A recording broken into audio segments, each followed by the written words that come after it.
Third part last तक boring नहीं होता है, मतलब बहुत अच्छा सिलेबस है। आपको हमको अगर हम पूरा पढ़ाने में इंटरेस्ट लेते हैं तो देखो पार्ट 1 का अकाउंट सब चैप्टर नया नया बहुत मजा आता है, पार्ट 1 का अकाउंटिंग मजा आता है, और थर्ड पार्ट में तीनों पेपर मजा आता है, पूरा अलग है।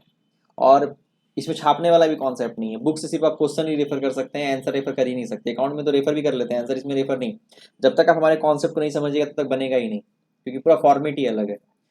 ये चीज़ आपको महसूस हुआ होगा होल्डिंग कंपनी जब पढ़ाए थे पार्ट 2 में, होल्डिंग कंपनी तो देखे थे पूरा अलग था। उसी प्रकार यहाँ पर सब कुछ अलग रहेगा। हमारा फॉर्मेट को नहीं समझेंगे तो बहुत टफ लगेगा कॉस्ट अकाउंटिंग और या एफ एम। अगर समझ जाइएगा तो बहुत ईजी लगेगा, कुछ है ही नहीं, एकदम सिंपल लगेगा, चीज़ों को समझ जाइएगा तब। लेकिन इसमें समझने के लिए कॉस्ट अकाउंटिंग और एफ एम में सबसे बड़ा प्रॉब्लम क्या होता है ना, वर्डिंग्स को समझना। इसमें टर्म्स यूज होगा ना, टर्म्स बहुत परेशान करेगा बार बार आपको। इसके लिए हम लोग स्टार्टिंग में 2 लेक्चर लेते हैं जब हम लोग एनालिसिस करते हैं, analysis of position sorry financial statement. ये सब चैप्टर में काम आने वाला है आपको, समझे सब, मतलब पूरा कॉस्ट चैप्टर में काम आने वाला है। तो हम लोग सबसे पहला क्या करेंगे, हम लोग एनालिसिस करेंगे। एनालिसिस किसका, किसका, फाइनेंशियल स्टेटमेंट का। फाइनेंशियल स्टेटमेंट, फाइनेंशियल स्टेटमेंट में क्या क्या आता है, 2 आता है ना, एक आता है इनकम स्टेटमेंट और दूसरा पोजीशन स्टेटमेंट। जब स्टेटमेंट बोल रहे हैं तो पोजीशन बोलेंगे ना, स्टेटमेंट का नाम लेंगे ना, पोजीशन स्टेटमेंट। समझ रहे हैं क्या बोले, बैलेंस शीट, ठीक है। इसी को इसको हम लोग बोलते हैं profit and loss account, profit and loss account. Company भी लेवल पे बोलते हैं तो स्टेटमेंट ऑफ पीएल बोलते हैं, कंपनी लेवल पे क्या बोलते हैं, statement of profit and loss, इसको बोलते हैं हम लोग बैलेंस शीट। क्लियर है। तो हम लोग यहाँ पर बोलेंगे, हम लोग एनालिसिस करेंगे हम लोग फाइनेंशियल स्टेटमेंट का, जिसमें 2 आएगा आपको, इनकम स्टेटमेंट में दूसरा पोजीशन स्टेटमेंट। तो इनकम स्टेटमेंट ध्यान दीजिए, इनकम स्टेटमेंट तो हम लोग सबसे पहला करेंगे हम लोग एनालिसिस ऑफ इनकम स्टेटमेंट। सबको नोट करते चले जाएगा ये सबको, ठीक है ना, यहाँ पे नहीं घर पे। एनालिसिस ऑफ, ये पढ़ने का मतलब क्या क्या 40% आपका खत्म हो गया, क्योंकि सब में बेसिक में यही सब आएगा जो अभी बता रहे हैं। समझ रहे हैं, आपको लगे यार यही तो सिखा हुआ, सब जगह काम आएगा, इसको अगर इग्नोर कर दिए आप तो फंस जाइएगा। तो एनालिसिस ऑफ इनकम स्टेटमेंट, इसमें हम लोग क्या देखते हैं, इसका शुरुआत होता है, याद आ जाएगा आपको, 12 में बताया हमको याद है, इसका शुरुआत होता है सेल से। शुरुआत कहाँ से होता है, सेल से। सेल्स में से हम लोग कॉस्ट माइनस करते हैं तो प्रॉफिट आता है। लेकिन यहाँ पर कॉस्ट को भी 2 पार्ट में डिवाइड किया गया है, वेरिएबल कॉस्ट और फिक्स्ड कॉस्ट। समझ पा रहे हैं, तो हम लोग इसमें से कितना कॉस्ट माइनस करेंगे, कॉस्ट माइनस करेंगे। कॉस्ट को कितने पार्ट में डिवाइड किया गया है, 2 पार्ट में। वेरिएबल कॉस्ट, तो एक वेरिएबल कॉस्ट माइनस करेंगे और दूसरा हम लोग माइनस करेंगे फिक्स्ड कॉस्ट। इसको फिक्स्ड कॉस्ट भी 2 तरह का होता है, ऑपरेटिंग, बताएं सब धीरे धीरे सब एक्सप्लेन करेंगे, बाद में हमको एक्सप्लेन नहीं करना पड़ेगा। जो ये नहीं सीखेगा उसको बहुत दिक्कत होगा कॉस्ट एफ में। ऑपरेटिंग फिक्स कॉस्ट, तो जो ये आता है इसको हम लोग क्या बोलते हैं, जो आएगा इसको हम लोग क्या बोलते हैं, प्रॉफिट। अभी और आगे है, पहले इतना को एक्सप्लेन कर देते हैं हम, इसमें क्या क्या चीज़ नया है ध्यान दीजिएगा। सेल्स माइनस कॉस्ट बोल सकते हैं, sales minus cost equal to profit बोल सकते हैं, इतना सबको पता है। इसमें हम लोग अलग क्या किए, कॉस्ट को कितने पार्ट में डिवाइड किए, 2 पार्ट। कौन कौन सा, वेरिएबल कॉस्ट और फिक्स्ड कॉस्ट, ठीक है। अब इसमें वेरिएबल कॉस्ट क्या होता है और फिक्स्ड कॉस्ट क्या होता है। तो वेरिएबल कॉस्ट होता है ऐसा कॉस्ट जो या तो कंपनी मैन्युफैक्चरिंग होगी या तो ट्रेडिंग होगी, 2 ही होगी ना। तो ऐसा कॉस्ट जो प्रोडक्शन या सेल्स के साथ साथ घटता है बढ़ता है। आपका प्रोडक्शन बढ़ रहा है तो बढ़ेगा, प्रोडक्शन घट रहा है तो घटेगा, सेल्स बढ़ रहा है तो बढ़ेगा, सेल्स घट रहा है तो घटेगा। सीधा उसका रिलेशन प्रोडक्शन या सेल्स के साथ होता है। समझ पा रहे हैं, प्रोडक्शन बढ़ने से बढ़ रहा है, प्रोडक्शन घटने से घट रहा है, सेल्स बढ़ने से बढ़ रहा है, सेल्स घटने से घट रहा है। तो ऐसा कॉस्ट को हम लोग बोलते हैं वेरिएबल कॉस्ट। सबसे बड़ा इसमें हम लोग बोल सकते हैं रॉ मटेरियल। सबसे बड़ा एग्जांपल क्या बोल सकते हैं हम लोग, एग्जांपल समझने के लिए, रॉ मटेरियल नहीं बोल सकते हैं, इमेज करके देख लीजिए। रॉ मटेरियल बोल दीजिए या तो गुड्स बोल दीजिए, जो बेचते हैं सामान, नहीं अगर ट्रेडिंग है तो गुड्स। चलिए, फिक्स्ड कॉस्ट क्या होता है, जिसका सेल्स और प्रोडक्शन से कोई रिलेशन नहीं होता। कितना भी सेल्स कीजिए, कितना भी प्रोडक्शन कीजिए, कोई फर्क नहीं पड़ने वाला, उसको हम लोग बोलते हैं फिक्स्ड कॉस्ट। इसका और भी नाम है डेड कॉस्ट, संक कॉस्ट, इसको नाम से जाना जाता है डेड कॉस्ट या संक कॉस्ट, लेकिन फिक्स्ड कॉस्ट बहुत फेमस नाम है। तो फिक्स्ड कॉस्ट क्या होता है, रेंट, स्टाफ का सैलरी, बिजली बिल, सब क्या है, फिक्स्ड है। तो सबसे बड़ा इसका एग्जांपल आपको रेंट और सैलरी है, रेंट और सैलरी। तो समझ में आ गया आपको फिक्स्ड कॉस्ट क्या होता है और वेरिएबल कॉस्ट क्या होता है। वेरिएबल कॉस्ट क्या होता है, ऐसा cost the cost which are increase और decrease as per the production units और सेल्स यूनिट। नहीं, फिक्स्ड कॉस्ट जो कांस्टेंट होता है। लेकिन कांस्टेंट होता है, ध्यान रखिए एक पॉइंट है, कांस्टेंट होता है तो fixed cost is constant up to 100% capacities. ऐसा नहीं कि हमेशा फिक्स्ड रहेगा। कब तक फिक्स्ड रहता है? 100% कैपेसिटी के तक, उसके बाद वो सीधा डबल हो जाता है। जैसे हमारा फिक्स कॉस्ट से रेंट है तो 50 स्टूडेंट तक, अगर 50 से ज़्यादा बच्चा हो जाएगा तो क्या लगता है हम पढ़ा पाएंगे इसमें? तो हमको सीधा रूम डबल लेना पड़ेगा, सीधा रेंट डबल हो जाएगा, बड़ा रूम लेना पड़ेगा ना। फिक्स को सीधा क्या हो जाएगा? डबल हो जाएगा। तो फिक्स्ड कॉस्ट कांस्टेंट होता है, लेकिन एक चीज हिडन है, कब तक? 100% तक। ये है, समझ में आया कॉन्सेप्ट? तो हमको लगता है समझ में आ गया होगा पक्का कि फिक्स कॉस्ट क्या होता है और वेरिएबल कॉस्ट क्या होता है। एग्जांपल समझ में आ गया? डिटेल बताते हैं इसका, लेकिन इतना डिटेल काफ़ी है। अच्छा, ग्राफ बनाएंगे वेरिएबल कॉस्ट का तो ऐसा हो जाएगा, जैसे प्रोडक्शन यूनिट है 1 2 3 4 5 6, और ये आपका क्या हो जाएगा? अमाउंट हो जाएगा 10 20 30 40 50। समझ पा रहे हैं ये चीज़ आप? अब यहाँ पर हम एग्जाम्पल, इसके जगह पर हम रियल एग्जाम्पल ले लेते हैं।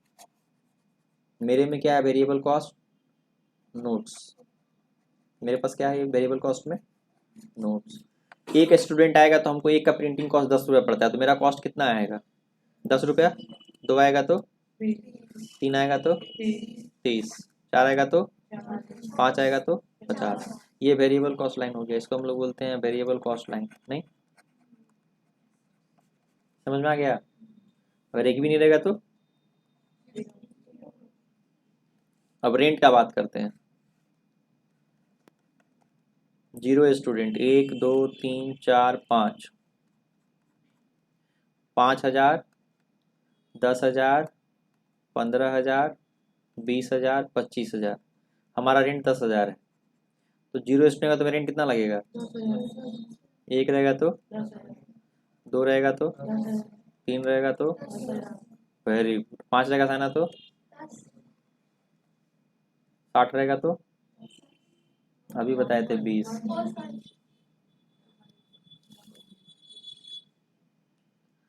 इतना भारी है फिर भी बह जाते हैं भावनाओं में, नहीं? हैं? क्या हो गया? तो ठीक है, तो ये क्या हम किसका लाइन देख रहे हैं? फिक्स कॉस्ट लाइन देख रहे हैं। समानांतर होता है, एकदम पैरेलल होता है, नहीं तो मतलब ये क्या हो गया आपका? Fix cost line. तो इससे भी नीचे समझ में आ गया फिक्स कॉस्ट और वेरिएबल कॉस्ट क्या होता है। तो ये समझने के लिए ये चीज़, ये बेसिक अकाउंटिंग टर्म्स में भी आप लोग को बताए थे जब 11th का बेसिक अकाउंटिंग टर्म्स में आया था। अच्छा, एक चीज़ और होता है, कभी कभी क्वेश्चंस में इसके अलावा और दिया रहेगा, बोलिए ना हर एक जगह दोगला होता है। बताएंगे ना हर एक जगह दोगला होता है?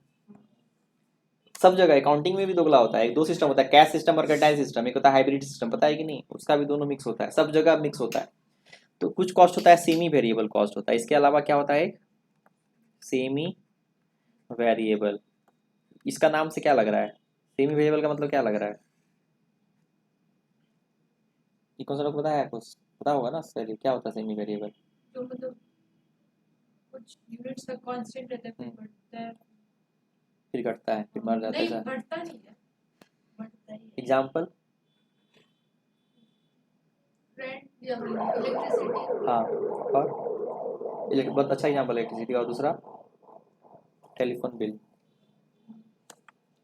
इलेक्ट्रिसिटी का नेचर क्या देखिएगा, सेमी वेरिएबल का नेचर क्या होता है ना, कांस्टेंट अप टू एक सर्टेन कैपेसिटीज। मतलब क्या है, जैसे कि बिजली आप क्या लगता है नहीं जलाएंगे तो नहीं जलेगा, उसमें कुछ भी कीजिए एक 200 रुपये तक बिजली बिल आएगा ही आएगा। 200 तक हो सकता है, 200 यूनिट फ्री हो तो 200 तक वो 200 ही रहेगा, लेकिन उसके बाद क्या होगा, ये वेरिएबल बन जाएगा, समझिए, इसके बाद भागने लगेगा। जैसे घर में टेलीफोन भी लगाया हुआ है तो एक लिमिट होता है कि आपका महीने का 300 रुपया लगेगा और इसमें हम 300 कॉल फ्री दिए हुए हैं, तो 300 तक ये क्या रहेगा? कांस्टेंट रहेगा। जीरो कीजिए फिर भी इतना, इतना कीजिए फिर भी 300, इतना फिर भी 300, नहीं। लेकिन 300 जब क्रॉस करेंगे तो ये क्या होगा, पर यूनिट भागने लगेगा, नहीं? तो इसका लाइन देख रहे कैसा भाग रहा है? तो एक सर्टेन परसेंटेज तक फिक्स रहता है, उसके बाद ये वेरिएबल का रूप ले लेता है। तो दोनों नेचर आ गया इसमें, फिक्स का भी और वेरिएबल का भी। तो ऐसे कॉस्ट को क्या बोलते हैं हम लोग? Semi variable. सेमी फिक्स भी बोल सकते हैं, लेकिन फेमस नाम क्या है? एक एक चीज को ध्यान दीजिएगा, बहुत बड़ा। और वीडियो देख देख के एक एक पॉइंट को नोट डाउन कीजिएगा, जितना नोट डाउन कर सकते हैं उतना ज्यादा आगे पढ़ने में मजा आएगा। बेसिक कॉन्सेप्ट है ये पढ़िएगा तो आगे बहुत ईजी लगेगा। सबसे हम लोग एक्चुअली यहाँ पे जो पढ़ते थे ना, तो यही चीज हम लोगों के पास नहीं था, और ये जब नहीं पढ़ेगा तो पूरा आपको चैप्टर ही टफ लगेगा। जो 2-3 क्लास नहीं किया उसको बहुत टफ लगेगा, वो हर एक जगह कंफ्यूज रहेगा, कुछ समझे में नहीं हो क्या रहा है।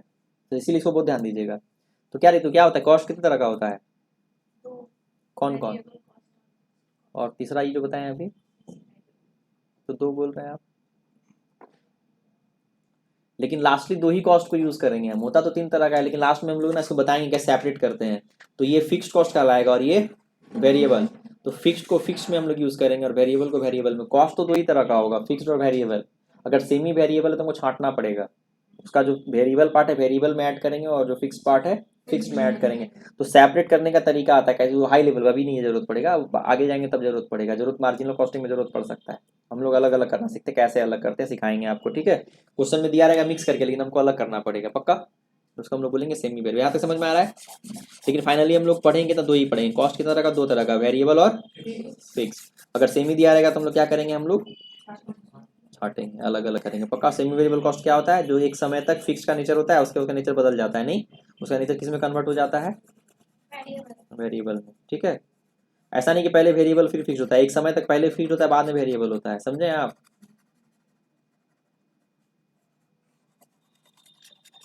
तो यहाँ तक किसी के मन में क्वेश्चन कोई, इसे सब वीडियो से देख देख गंदा हो जाएगा, वीडियो से देख देख के सब नोट कीजिएगा, ठीक है ना। इसमें काम का चीज खाली रहने देते हैं। एग्जाम्पल भी साफ अच्छा लग रहा है, एकदम रियल एग्जाम्पल ले रहे हैं अपने क्लासेस का। नोट्स हो गया आपका वेरिएबल कॉस्ट, और रेंट और सैलरी क्या हो गया आपका, फिक्स्ड कॉस्ट है।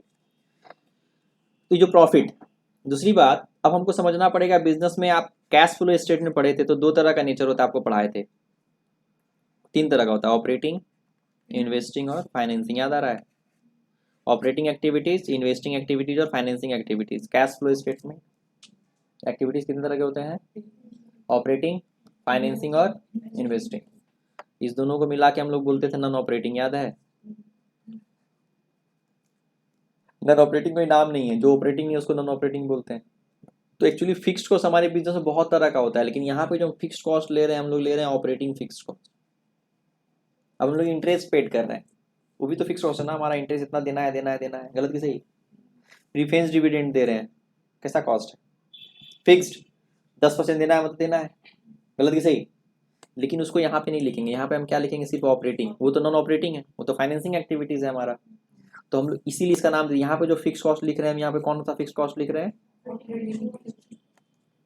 Operating fix. ध्यान पे रहेगा, सैलरी, रेंट, बिजली बिल सब हमारा किस तरह का फिक्स कॉस्ट है, ऑपरेटिंग। ये भी पॉइंट समझ में आया। तो हम लोग यहाँ पर ऑपरेटिंग, तो इस पॉइंट को हम डिस्कस नहीं करेंगे, ऑपरेटिंग और इन्वेस्टिंग फाइनेंसिंग एक्टिविटीज क्या है, इसका भी समझाए थे। बैलेंस शीट में जो भी जुड़ा हुआ, शॉर्टकट बता देते हैं फिर एक बार। बैलेंस शीट में जो भी एक्टिविटीज होते हैं, ये साइड में जो एक्टिविटीज है क्या है, फाइनेंसिंग, इस साइड में इन्वेस्टिंग। करंट को छोड़ के जो भी कैपिटल और लॉन्ग टर्म लायबिलिटी से रिलेटेड एक्टिविटीज, कौन सा एक्टिविटीज है, फाइनेंसिंग, बताया था ना। और लॉन्ग टर्म एसेट से जुड़ा हुआ सारा एक्टिविटीज इन्वेस्टिंग। फिर हम लोग ट्रेडिंग एंड पीएल अकाउंट देखते हैं, तो ट्रेडिंग एंड पीएल के और सारे आइटम्स ऑपरेटिंग एक्टिविटीज है, खाली देख लीजिए इधर टच तो नहीं कर रहा है, इधर से जो टच कर रहा है उसको खाली माइनस कर दीजिए, समझ पा रहे हैं। उसके अलावा जो भी है सारे क्या है, ऑपरेटिंग। एकदम शॉर्टकट तरीका, बहुत अच्छा तरीका है पहचानने का, क्लियर है। ऐसे रटेंगे तो कभी खत्म नहीं होगा। समझने का तरीका, ट्रेडिंग पीएल अकाउंट के सारे एक्टिविटीज ऑपरेटिंग एक्टिविटीज हैं, अगर वो बैलेंस शीट से जुड़े हुए नहीं है तब। बैलेंस शीट से जुड़ा हुआ है इसका मतलब वो क्या हो जाएगा आपको, इन्वेस्टिंग या फाइनेंसिंग, यानी नॉन ऑपरेटिंग कहलाएगा, ठीक है। तो यहाँ पे हम लोग जो फिक्स कॉस्ट ले रहे हैं, कौन सा फिक्स कॉस्ट लेंगे यहाँ पे, ऑपरेटिंग। तो सिंपल जो प्रॉफिट आया होगा, ये प्रॉफिट भी किस तरह का प्रॉफिट रहा होगा बताइए तो, ऑपरेटिंग प्रॉफिट। प्रॉफिट आया, इस प्रॉफिट को बोलते हैं हम लोग ऑपरेटिंग प्रॉफिट। ऑपरेटिंग प्रॉफिट, इसको हम लोग बहुत तरह के नाम से जानते हैं। इसको हम लोग बोलते हैं earning before interest and tax, ना तो अभी हम इंटरेस्ट, अभी खाली ऑपरेटिंग कॉस्ट की, ना तो अभी इंटरेस्ट माइनस बाकी है। इसको हम लोग बोलते हैं earning before interest and tax. Detail लिख देते हैं, सब वीडियो देख के लिख लीजिएगा। Earning before interest and EBIT, इसको हम लोग पीबीआईटी भी बोलते हैं, प्रॉफिट बिफोर इंटरेस्ट। खाली पी के जगह पे, खाली अर्निंग के जगह पे क्या लगा लीजिएगा, प्रॉफिट, बाकी ये सेम रहेगा, profit before interest and tax. इसको हम लोग आरबीआईटी बोलते हैं, रिटर्न का यूज करेंगे क्या, रिटर्न। तो return before interest and tax, समझ पा रहे हैं आप। तो नाम जब आएगा तो आप लोग कंफ्यूज मत कीजिएगा, ये सब नाम इसका अलग अलग है, नहीं ईबीआईटी, पीबीआईटी, आरबीआईटी, या तो इसी को हम लोग बोलते हैं ऑपरेटिंग प्रॉफिट, नहीं जिसमें सबसे फेमस हम लोग जो यूज़ करेंगे एफएम में ईबीआईटी बार बार यूज़ होगा। EBIT EBIT EBIT. अगर ऑपरेटिंग प्रॉफिट का बात करें तो यही ऑपरेटिंग प्रॉफिट भी यही होता है, क्योंकि अब जो पार्ट आएगा इसको बोलते हैं ऑपरेटिंग पार्ट। ये जो फाइनेंशियल इनकम स्टेटमेंट का जितना दूर का पार्ट होगा वो क्या कहलाएगा? Operating part. ये आपका चैप्टर, सब चैप्टर खत्म हो रहा है। लिवरेज पढ़ेंगे तो समझ में आएगा, ऑपरेटिंग लिवरेज यहाँ से निकलता है, सब समझ में आएगा धीरे धीरे। इतना पार्ट समझ में आ गया आप लोगों को अच्छे से? कोई दिक्कत? सेल्स में से माइनस करेंगे वेरिएबल कॉस्ट और ऑपरेटिंग फिक्स, क्या आएगा? ऑपरेटिंग प्रॉफिट, जिसको हम लोग क्या क्या बोलते हैं? EBIT, RBIT, PBIT. समझ पा रहे हैं आप? ठीक। और यहाँ पे ना प्रॉफिट से पहले एक प्रॉफिट और आता है जिसका हम लोग नाम रखे हैं कॉन्ट्रीब्यूशन। उसको हम लोग क्या नाम बोलते हैं? कॉन्ट्रीब्यूशन। तो पूछेगा कंट्रीब्यूशन बराबर क्या होता है, तब क्या बोलेंगे? या ऑपरेटिंग प्रॉफिट प्लस ऑपरेटिंग, इधर से भी तो बोल सकते हैं ना, operating profit plus fixed cost. Clear है?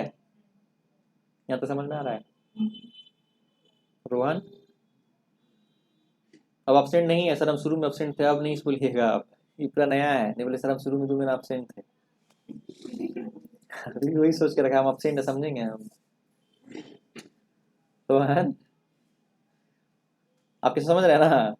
ये पूरा नया टॉपिक है, एकदम नया टॉपिक है, टेंशन नहीं लेना, इसमें पूरा नया टॉपिक है आपका। ठीक है? आप लोग का राइट टाइम 9:30 बजे तक है ना? Yes sir. अब एक्चुअली ना 2-4 दिन में ना राइट टाइम पे पहुंच, सही कि झूठ? राइट टाइम कब तक है? तो 9:30 है ना, वही ना। अभी 9:34 हो रहा था, अभी तो हम 15 मिनट लेट वाला कॉन्सेप्ट रखेंगे, लेकिन कुछ दिन के बाद हम सही कर देंगे। तुमको आना है नहीं आना है पढ़ाना शुरू कर देंगे, क्योंकि बहुत ज़्यादा गंदा दिमाग हो जाता है, पता ही नहीं, बार बार ये अलग तरीके से याद रखना पड़ता है। नहीं, कचरा हो गया दिमाग, लगता है साला खाली टाइम में कन्फ्यूजन है। तो 1-2 दिन में हम राइट टाइम कर लेंगे, आए चाहे नहीं हम पढ़ाई शुरू कर देंगे। तो 2-4 दिन में बच्चा अपने सुधरेगा। नहीं कुछ बोलेंगे नहीं तो भाग जाएगा, पैसा भी तो कमाना है, नहीं तो भाग ही जाएगा, दूर को लेके भागेगा। 12 में नेगेटिव हो गया, बहुत बच्चा कम हो गया, ग्रुप पे भाग गया है। उसकी बहन को यहाँ पर फ़ोन कर दी, उसकी बहन पुरानी स्टूडेंट थी, भाई पुराना स्टूडेंट था। सर एकदम ध्यान दीजिएगा, अपना तरह समझिएगा। गलती हो गया हमसे, गलती हो गया हमसे, नहीं समझे? तो फ़ोन करके बोल दिए, चलो 4 को लेके भाग गया, अपने भी नहीं है, 4 अपना ग्रुप पे लेके भाग गया। बहुत बड़ा गलती हो गया हमसे, काहे कॉल किए उसको, दिल पत्थर रख के फ़ोन किए थे, लेकिन बोले इतना विश्वास करता है तो बोल देते हैं एक बार। कुछ वो नहीं, खाली बोले कि एक दिन भी होमवर्क करके नहीं आता है। अब वो भी नहीं आता है, कम से कम वो तो आता था। अब वो भी नहीं आता है, उस दिन के बाद खत्म हो गया। इतना तकलीफ होता है, समझ रहे हैं आप? अच्छाई करने से भी डर लगता है। तो ये पार्ट एकदम समझ में, ऐसे बहुत कुछ है, आप जो नोट कीजिएगा, एक पॉइंट को नोट कीजिएगा, कॉपी को गंदा करके, ऐसा नहीं कि इसे एकदम फ्रेश फेयर कॉपी, जहां तहां जो लिखिए कि आपको पूरा समझ में आ जाए क्या क्या बोलते, कैसे कैसे बोलते हैं। इसके बाद एक पार्ट समझ में आ गया, sales minus variable cost equal to contribution, contribution minus operating fix cost equal to operating profit, यानी ईबीआईटी। यहाँ तक पूरा अच्छा समझ में आ गया। सेल्स क्या समझ में आता है, किसी भी कंपनी का सेल्स क्या होता है, रिवेन्यू को बोलते हैं सेल्स। और वेरिएबल कॉस्ट बताई दी क्या होता है, कॉन्ट्रीब्यूशन समझ में आएगी, sales minus variable cost equal to contribution. Operating cost, operating fix समझ बताइए, फिक्स कॉस्ट ऐसा जो कॉस्ट घटता बढ़ता नहीं है, और बिजनेस के ऑपरेशन में इसको कंपलसरी है, फाइनेंशियल कॉस्ट या इन्वेस्टिंग कॉस्ट नहीं है, पक्का माइनस करेंगे तो ऑपरेटिंग प्रॉफिट आएगा, जिसको हम लोग ईबीआईटी बोलते हैं। तो यहाँ पे इसको कॉन्ट्रीब्यूशन का मतलब क्या होता है पता है, योगदान। कॉन्ट्रीब्यूशन का हिंदी मीनिंग क्या होता है, इसका हिंदी मीनिंग समझना जरूरी है। हिंदी में क्या बोलते हैं इसको हम लोग, इसको बोलते हैं योगदान। समझे आप? योगदान का मतलब समझ रहे हैं, कारण क्या है, फिक्स्ड कॉस्ट का प्रॉफिट में कोई भी योगदान नहीं होता है, क्योंकि इसको हम लोग क्या बोले, डेड कॉस्ट होता है, डेड कॉस्ट। बड़े बड़े लोग जब डिसीजन लेते हैं ना, तो इस कॉस्ट को कंसीडर नहीं करते, कभी भी डिसीजन में इसको कंसीडर नहीं करते, कारण ये डेड कॉस्ट है। लेकिन एक आम आदमी इसको कॉस्ट को कंसीडर कर लेता है। जैसे एक छोटा सा एग्जांपल देके समझाते हैं, जैसे हमारे पापा का मान लीजिए समोसा का कॉस्टिंग आता है 6 रुपया, बेचते हैं 8 रुपये, पक्का। तो 6 रुपया में 4 रुपया वेरिएबल कॉस्ट है, 2 रुपया फिक्स कॉस्ट है, समझ रहे हैं? अभी जो पापा कैलकुलेट करते हैं प्रेजेंट कंडीशन में, तो इसी तरह कुछ आ रहा है, एग्जैक्ट डेटा नहीं है लेकिन एक रिलेटेड डेटा है। समझ रहे हैं आप? समोसा का दाम 8 रुपया ही है, नहीं समझे? तो अभी क्या पापा को क्या लग रहा है, पापा जो जोड़ के रखे हुए हैं, तो लगता है एक समोसा बनाने का कॉस्ट कितना जा रहा है, 6 रुपया। 4 रुपया जा रहा है रॉ मटेरियल में, और 2 रुपया जा रहा है फिक्स्ड कॉस्ट में। नहीं, पापा क्या देख रहे हैं, दोनों अलग अलग नहीं देख रहे हैं, पापा क्या देख रहे हैं, ओवरऑल कॉस्ट, टोटल कॉस्ट देख रहे हैं। कितना आ रहा है एक सिंघाड़ा का, ₹6 और बेच कितने में रहे? ₹8 में। ये हो गया आपका सेल्स। तो प्रॉफिट कितना आ रहा है? ₹2 का। ठीक है, अब देखिए इसका अगर अलग करने से कितना फायदा होता है। अब यदि हम सीए क्या डिसीजन लेंगे, अगर मान लीजिए कोई समोसा वाला आ रहा है, कोई समोसा का सामने आ गया कि हमको 500 पीस समोसा चाहिए और वो बोलते हैं हम आपको ₹5 पीस समोसा देंगे, सेम समोसा को ₹5 दीजिएगा तो हमारे पास तुरंत भगा देंगे, बोलेंगे ₹6 तो मेरा लागत आता है। समझे आप? नहीं भगा देंगे। हम क्या करेंगे? ले देंगे। क्यों? सिर्फ वेरिएबल कॉस्ट होगा, फिक्स कॉस्ट हमारा बढ़ने वाला ही नहीं है। अब जो सिर्फ लगेगा आलू मैदा डालडा रिफाइन में लगेगा ₹4, क्योंकि हमारा स्टाफ वही है, हमारा क्या बोलता है रेंट वही है, बिजली बिल वही है, कुछ एक्स्ट्रा लगने वाला नहीं है, वही स्टाफ बनाएगा, उसी बिल्डिंग में बनाएगा, उसी घर में बनाएगा पक्का। तो हम देखें जो ₹2 अब इस पर कुछ भी नहीं आएगा, फिक्स कॉस्ट मेरा ऑलरेडी रिकवर हो चुका है। अब ₹4 का लागत आएगा, हमको ₹1 अभी भी समोसा में बच रहा है, अभी वो 500 का प्रॉफिट देगा, पापा को 500 का लॉस दिख रहा है, हमको 500 का प्रॉफिट। क्यों? क्योंकि हमने डिसीजन में फिक्स कॉस्ट को कंसीडर नहीं किया, हमारे पापा फिक्स कॉस्ट को डिसीजन में कंसीडर कर रहे हैं, उनको लगता है लॉस लग जाएगा, लेकिन हमको लगता है लॉस नहीं लगेगा। तो डेट कॉस्ट है, क्या वो नहीं देगा तभी वो लगने वाला ही है।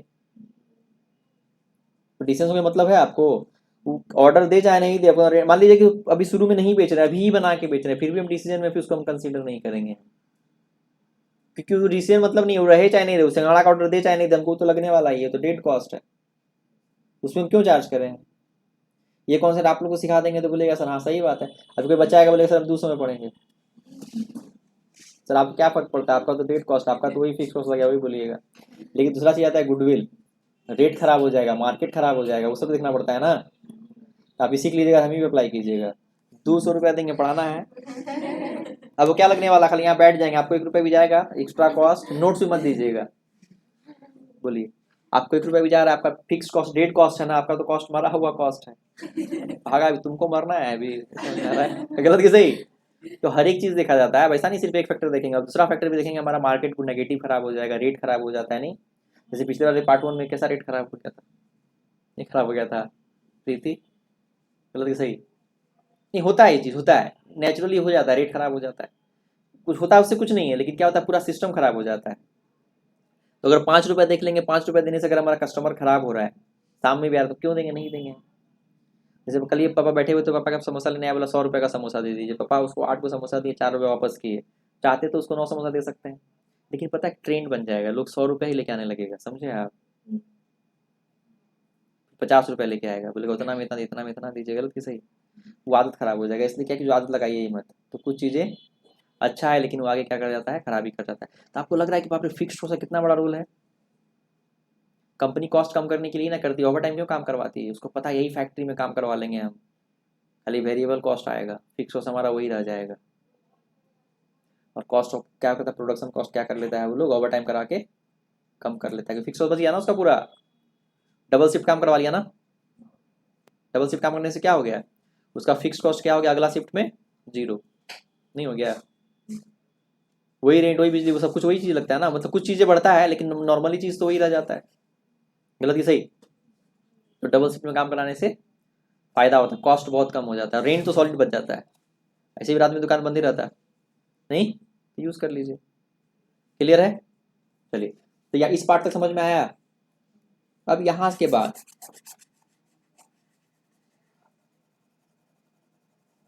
हम सोच रहे हैं धीरे धीरे, आज पहला दिन है, जितना ही रहने दीजिए, इंटरेस्टिंग आ रहा है ना, इंटरेस्ट बनाए रखिए पक्का, ज़्यादा बताएंगे तो मज़ा नहीं आएगा, धीरे धीरे इंटरेस्ट लेके पढ़िए। यहाँ तक समझ में आया? बहुत पॉइंट बता दिए, कम पॉइंट नहीं बताएं, इसको आप लोग घर में आराम से पढ़िएगा, अभी वीडियो हम पार्ट 2 वाले में ही दे देंगे, हम समझ पा रहे हैं, और हो सके तो फिर रात में अलग करेंगे और इसको अलग वीडियो में डाल देंगे, और उसको क्या कर देंगे हम लोग फिर कल से अलग देने लगे, लेकिन आज भर टाइम नहीं है, तो आज भर क्या करेंगे, आपको पार्ट 2 वाले में इसका वीडियो दे देंगे, कोई दिक्कत?